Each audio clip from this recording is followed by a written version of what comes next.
There has definitely been an increasing number of stories coming out of Yellowstone National Park about strange creature sightings. These stories have put people on high alert. Even I, a lifelong park goer, have been more cautious on my solo hikes in general. But after my last hiking trip, everything changed. It was September of 2019, and the leaves were starting to turn where I lived in northern Utah. And that got me to thinking about how I had always wanted to see and hike Yellowstone in the fall, a time when the crowds were lower and you could get really away and reset. I had vacation time available, so I went ahead, took a week off, and hit the road. It took me about 5 hours to drive the 300 or so miles, but I didn't mind the drive. Driving gave me a chance to listen to some of my favorite music and get psyched up for the trip. It was basically a straight shot, too, right up Route 15 to Route 20 and then crossing through Montana for 10 miles or so, until reaching the west entrance of Yellowstone. As I got closer to Yellowstone, I started seeing images of the park in the distance, as well as wildlife crossings and things like that, and I started to get really excited about the week ahead. I had never seen a bear in the wild before, and was really hoping to see one on this trip. I pulled up to the west gate, paid my entrance fee, and entered the park. I immediately drove to the visitor center, and I stopped there to get a good map and to find out what the must-sees were at this part of the park. After chatting with the ranger for a bit, I got back in my car and hit the road. My plans included staying at Madison Campground because of it being a good spot, convenient to Old Faithful, as well as some of the other geysers that I wanted to see. It wasn't long before I arrived at the campground and set up my tent. It was strange, though, because the first thing that struck me was the smell. There was this sulfur smell in the air that was kind of gross, but also kind of intriguing. I just figured it was coming from the geysers and didn't think much more of it than that. And then I went to explore the nearby area a bit. I headed over to check out the Madison River and breathed it all in, amazed at how crisp and clean the air seemed near the river. Next, I headed to the Purple Mountain Trail, where I planned to hike it to the top to see the view. The trail was pretty easy going for the first mile or so, but then it started to get a bit more difficult as I climbed higher and higher.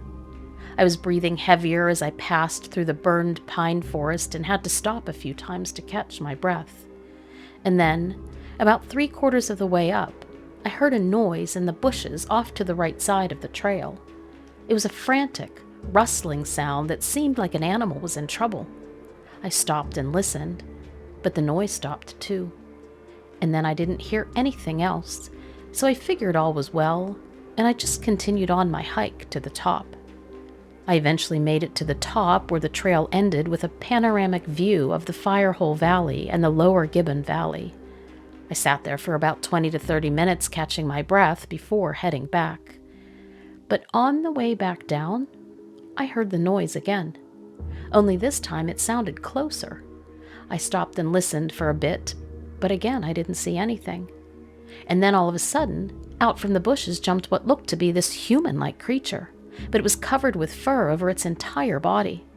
The creature loomed over me at about 7 feet tall and was long and muscular, very much the shape of a human male. It had long arms and legs, and its hands and feet looked almost human-like too, but with long claws at the end. The face was definitely not human, though. It had large eyes that almost looked black in color, and a nose that looked like a snout, a mouth that was open wide, showing long, sharp teeth. The creature made a loud screeching noise when it saw me, and it didn't take its eyes off of me, and the next thing I knew, it charged straight at me. I turned and ran as fast as I could, continuing down the trail. The creature was right behind me the whole way. I'm pretty sure it was just chasing me and not trying to catch me. Thankfully, I made it back to my car and was able to drive away. And then I stopped, and I sat there wondering what to do or who to call. But that was when I realized I had forgotten my phone in my bag back at the campsite. so I couldn't call for help. I drove to the nearest ranger station and told them what happened. I almost fell to the floor when they told me that there have been dozens of reports of these creatures in the park recently. To be honest, I can't believe they admitted that to me. They told me that they don't know what they are, but that they are definitely not human, and they aren't sure if they are aggressive or not. They said they've tried to catch them, but haven't been able to yet. The rangers then said that if I see one again, to definitely stay away and not engage with it. I told them that was silly to say, because obviously I would never engage with something that had just chased me for over a mile down a hill. I left the ranger station and went back to my campsite thinking that I would be able to suck it up and continue with my week in Yellowstone, despite what had just happened. But I have to admit, I was pretty shaken up by the whole experience, and I ended up barely getting through that night. The next morning, I couldn't even bring myself to check out Old Faithful. I was just too damn scared of what I might run into again. And so I packed up and drove myself straight back to Utah, and I enjoyed the rest of my week off in the safety of my own home. Have you ever had a run-in with a creature like this? If so, what did you do? Let me know about it in the comments below. Recently, there have been stories of some very strange animal sightings emerging from national parks all over the U.S. Stories that you might think have roots in old wives' tales or local legends. But the number of sightings is only increasing, and the encounters are often terrifying. These next two stories come to us from Yellowstone National Park in Wyoming, the world's first national park. I'm Kathy, a park ranger at Yellowstone. I'd been working there for 3 years at the time when I had my own terrifying encounter with one of these creatures. I was on duty at Yellowstone when I saw something that I could not process at that point in time, and it actually happened to me. In May of 2017, the park was just starting to get busy with tourists. I remember it was early in the day and I was in my ranger uniform, patrolling the grounds on my ATV. At that point of the year, I didn't expect to see anything too much out of the ordinary, since we weren't in high season yet, and the park was just gearing up. However, I did know that at this time of year I really needed to be careful and on the lookout for any wildlife that might be out and about and acting frisky. Spring is mating season for many of the animals, which means that they are more active and can be unpredictable and sometimes even aggressive. So I was riding along, doing some rounds and being sure to look in all directions so as not to miss anything. I remember the day perfectly. I remember feeling perfect at that point. But soon, everything changed. It was when I rounded the next bend in the trail that I saw something that made my blood run cold. There, standing right in the middle of the trail, was a large, hairy creature. At first I almost thought it looked like an ape, but that it also looked like a human and a dog, all at the same time. And even though it was taller than me and had human-like features, it definitely was not human. I knew nothing like this should exist at all, let alone right here in front of me in the park. It was looking the other way at first, but when it heard my vehicle, it spun its head around quickly, and our eyes met. I gasped and tensed up, and then instinctively jammed my foot on the brake and skidded to a stop approximately 20 feet from the creature. We just stared at each other for what felt like forever, but was probably only about 10 seconds.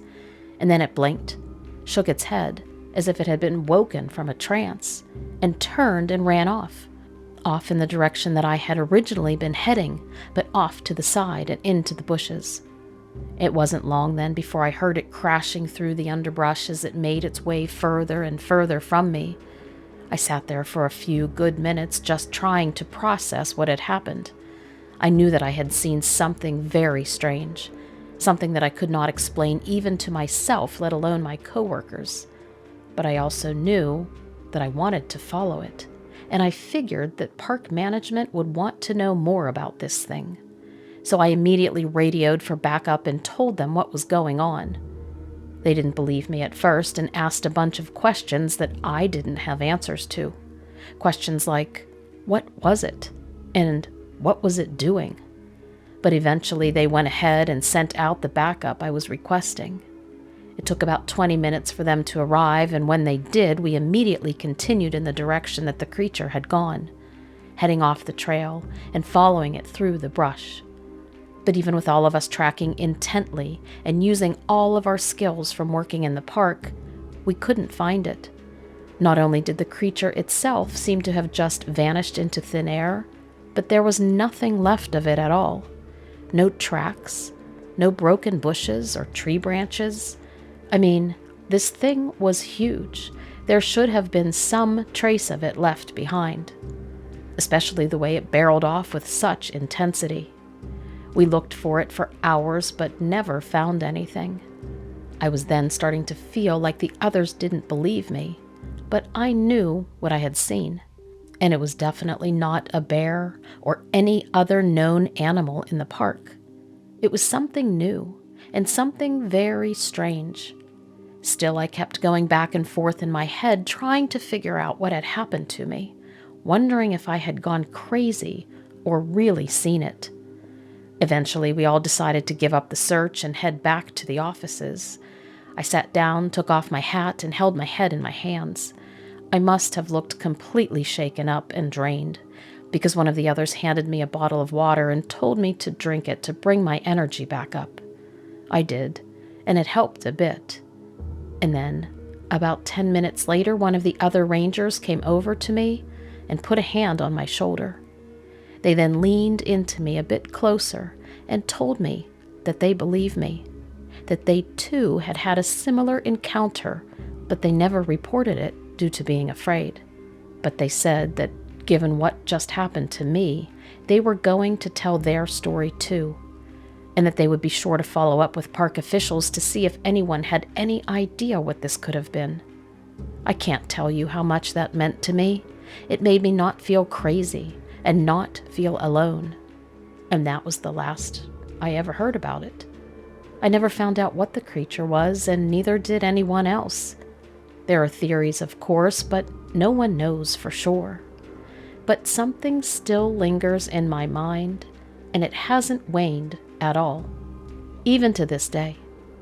Even though it was only for a few seconds, the image of that creature staring at me from the trail is burned into my memory forever.